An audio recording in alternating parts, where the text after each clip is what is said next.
एक छोटे से गांव में रामू नाम का एक मोची रहता था। उसका घर बहुत छोटा था और उसकी आर्थिक स्थिति भी अच्छी नहीं थी। गांव के बाजार के कोने में उसकी एक छोटी सी दुकान थी, जहां वह लोगों के पुराने जूते चप्पल ठीक करके अपना गुजारा करता था। रामू सुबह सूरज निकलने से पहले उठ जाता और देर रात तक मेहनत करता, लेकिन इतनी मेहनत के बाद भी उसके घर में कभी पैसे नहीं बचते थे। उसकी पत्नी सीता कई बार कहती, सुनिए, आप दिन रात मेहनत करते हो, फिर भी हमारी हालत क्यों नहीं बदलती? रामू मुस्कुराकर जवाब देता, सीता, मेहनत का फल जरूर मिलता है, बस समय आने दो। रामू का एक 10 साल का बेटा भी था, जिसका नाम मोहन था। मोहन बहुत समझदार और मेहनती लड़का था। वह स्कूल जाता था और पढ़ाई में हमेशा अच्छे अंक लाता था। एक दिन स्कूल से लौटते समय मोहन ने देखा कि उसके कुछ दोस्त नए जूते पहनकर आए थे। उनके चमकदार जूते देखकर मोहन को अपने पुराने और फटे हुए जूतों की याद आ गई। घर पहुंचकर उसने अपने पिता से कहा, पिताजी, मेरे जूते बहुत पुराने हो गए हैं। स्कूल में सब मेरा मजाक उड़ाते हैं। रामू कुछ देर चुप रहा। उसके पास नए जूते खरीदने के पैसे नहीं थे। उसने प्यार से बेटे के सिर पर हाथ फेरते हुए कहा, बेटा, अभी मेरे पास पैसे नहीं है, लेकिन मैं जल्द ही तुम्हारे लिए अच्छे जूते जरूर लाऊंगा। मोहन समझदार था। उसने कुछ नहीं कहा और मुस्कुराकर अंदर चला गया। उस रात रामू बहुत देर तक सो नहीं पाया। उसे बार बार अपने बेटे का उदास चेहरा याद आ रहा था। अगली सुबह वह और ज्यादा मेहनत करने लगा, लेकिन किस्मत उसका साथ नहीं दे रही थी। एक दिन बाजार में उसकी दुकान पर एक बूढ़ा आदमी आया। उसके कपड़े साधारण थे और हाथ में एक पुराना बैग था।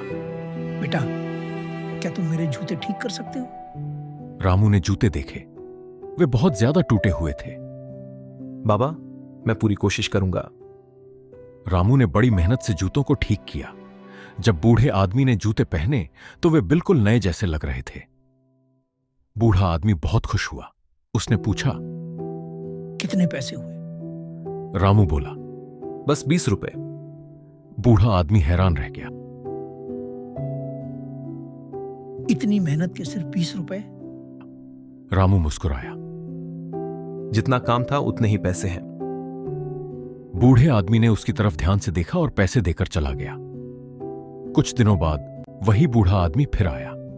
इस बार उसने देखा कि रामू अपनी दुकान में बैठा बहुत चिंतित है। क्या बात है बेटा?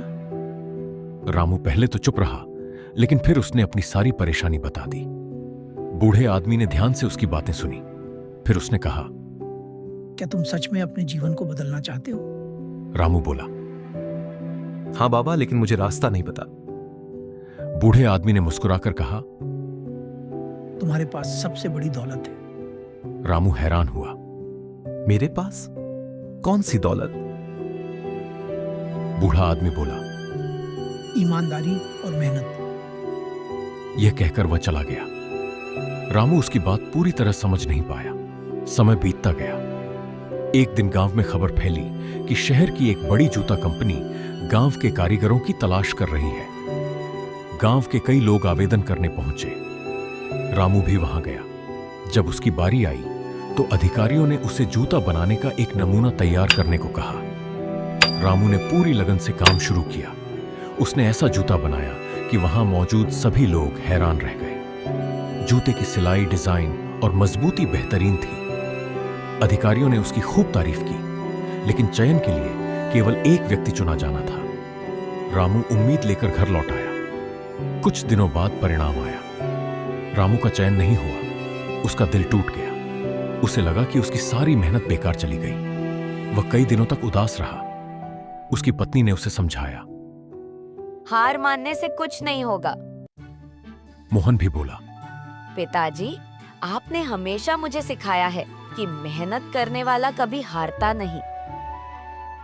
बेटे की बात सुनकर रामू को हिम्मत मिली। उसने फिर से काम शुरू कर दिया। अब वह सिर्फ जूते ठीक नहीं करता था, बल्कि खुद नए जूते भी बनाने लगा। शुरुआत में बहुत कम लोग उसके जूते खरीदते थे, लेकिन जिसने भी उसके जूते पहने वह उसकी तारीफ के बिना नहीं रह सका। धीरे धीरे उसकी पहचान बढ़ने लगी। पास के गांवों से भी लोग उसके पास आने लगे। एक दिन शहर का एक व्यापारी उसकी दुकान पर आया। उसने रामू के बनाए जूते देखे। वह उनकी गुणवत्ता देखकर प्रभावित हो गया। व्यापारी ने कहा, क्या तुम मेरे लिए 100 जोड़ी जूते बना सकते हो?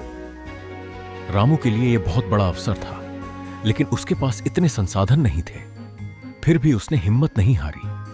उसने गांव के कुछ बेरोजगार युवाओं को अपने साथ काम पर रखा। उन्हें जूते बनाना सिखाया। सभी ने मिलकर मेहनत शुरू कर दी। कई दिनों तक वे दिन रात काम करते रहे। आखिरकार ऑर्डर पूरा हो गया। व्यापारी जूते देखकर बहुत खुश हुआ। उसने पूरा भुगतान किया और साथ ही अगले ऑर्डर का प्रस्ताव भी दिया। रामू की जिंदगी धीरे धीरे बदलने लगी। अब उसके घर की आर्थिक स्थिति सुधर रही थी। मोहन को नए जूते भी मिल गए, लेकिन सफलता मिलने के बाद भी रामू का स्वभाव नहीं बदला।